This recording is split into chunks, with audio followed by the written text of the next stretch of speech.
Salabatpura police station ખાતે એક ગુનો નોંધવામાં આવ્યો છે। આ ગુનામાં હકીકત એ મુજબ છે કે ત્રણ વ્યક્તિઓ રાજેશ, વિરેન્દ્ર ચૌબે, સરફરાઝ અને મોનિકા આ ત્રણ વ્યક્તિઓએ એક ફાઇનાન્શિયલ કંપની અહીંયા સલાબતપુરા પોલીસ સ્ટેશન વિસ્તારમાં એમ્પાયર બિલ્ડિંગમાં શરૂ કરી હતી।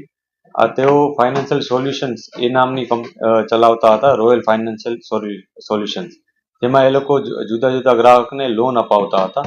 આ લોનમાં એ લોકો ગ્રાહકો પાસે કન્ઝ્યુમર લોન પહેલા અપાવતા, પછી કન્ઝ્યુમર લોન અપાવી અને એને પછી એના ઉપર પર્સનલ લોન અપાવડાવતા અને મેક્સિમમ જે પણ લોન અપાવી શકે જે ઓનલાઈન જુદી જુદી ફાઇનાન્શિયલ બેંક છે એના થ્રુ એમ અપાવતા હતા અને પછી એમના જે નાણાં હતા એ પોતાના એકાઉન્ટમાં મેળવી લઈ અને પછી એ નાણાંનો એ લોકો ઉપયોગ કરી અને જે ભોગ બનનાર હતા એને કોઈ પણ જાતની સર્વિસીસ મળતી ન હતી અને એ પ્રકારનું ફ્રોડ એ લોકોએ આચર્યું હતું। આમાં જે ભોગ બનનાર છે દિલીપભાઈ ધાર્મિક, એમણે આવીને ફરિયાદ નોંધાવી હતી। એમણે અને એમના પત્નીના નામે ટોટલ 10 લાખની લોન આવી રીતના થઈ હતી। આ 10 લાખની લોનમાંથી 1 કે 2 લાખ રૂપિયા એમને પરત મળ્યા હતા, જ્યારે બાકીના 8 લાખ રૂપિયા આ જે ટોળકી છે જે ફ્રોડ આચરનાર એની પાસે હતા।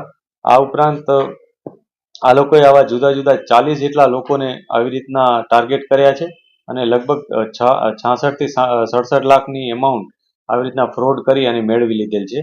આમાં એ લોકો એક વિશેષ પ્રકારની એમો વાપરતા હતા કે જેમાં પેમ્ફલેટ એ લોકો વેચતા હતા। પેમ્ફલેટમાં એ લોકો પોતાની જે સર્વિસીસ છે એનો ઉલ્લેખ કરી અને લોકોને પોતા સુધી પહોંચાડતા હતા।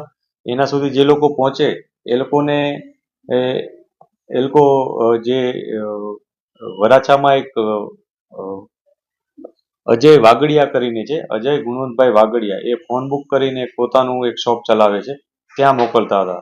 ત્યાં એ લોકોને મોબાઈલ, એસી વગેરે જે ઇક્વિપમેન્ટ્સ હોય છે એ વેચવાના બહાને એમને કન્ઝ્યુમર લોન અપાવડાવતો હતો।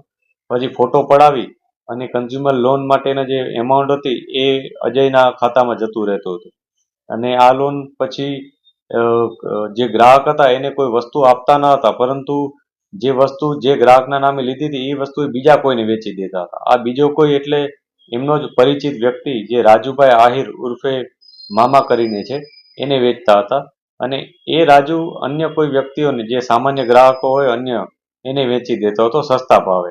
એટલે ફોર એક્ઝામ્પલ કદાચ કોઈ 70,000ની કોઈ વસ્તુ આની પાસે આવી હતી, પોતે 50,000માં વેચી દેતો અને પછી પોતે 4 જણા એમાં ભાગ પાડી લેતા। એમાં ગ્રાહકો પાસે લઈ જનાર વ્યક્તિઓમાં સંતોષસિંહ અને ગોપાલ કરીને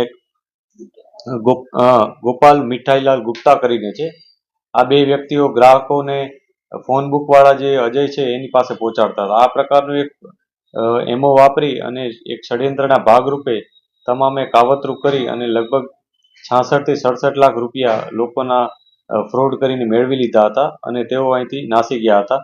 પોલીસે ખૂબ જ મહેનત કરી અને 3 આરોપીઓની ધરપકડ કરી છે। એ 3 આરોપીઓમાં એકનું નામ અજય વાગડિયા, સંતોષસિંહ વાચસ્પતિસિંહ અને ગોપાલ મીઠાઈલાલ ગુપ્તા, આ 3ની ધરપકડ કરી છે। અન્ય જે આરોપીઓ છે કે જેઓ પોલીસ પકડની બહાર છે એને અત્યારે પોલીસ શોધી રહી છે। પોલીસ આમાં વધુ પોલીસ કસ્ટડી પણ અમે માંગીશું કે જેથી આ લોકોએ અન્ય કેટલા ગ્રાહકોને વિક્ટીમ બનાવ્યા છે અને બધી પૈસા ક્યાં છે એ બધી વિગતો અમે મેળવી શકીએ। 3 આરોપીઓ પકડાયા છે, એમાં ફાઇનાન્સ વાળા છે કે મોબાઈલ?